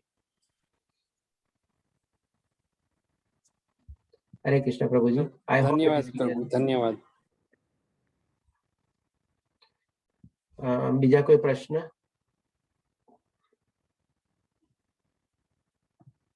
મારા ખ્યાલથી હવે કોઈને પ્રશ્ન છે નહીં. આપણે તો આપણે આજે વિરામ લઈએ. ચાલો. હરે કૃષ્ણ. જય શ્રી કૃષ્ણ ટુ એવરીવન. કાલે જ્ઞાન યોગ છે. હરે કૃષ્ણ. હરે કૃષ્ણ પ્રભુજી. હરે કૃષ્ણ પ્રભુજી. થેન્ક યુ પ્રભુજી. હરે કૃષ્ણ. ધન્યવાદ માતાજી. જય શ્રી હરે કૃષ્ણ પ્રભુજી. હરે કૃષ્ણ. હરે કૃષ્ણ પ્રભુજી. હરે કૃષ્ણ માતાજી.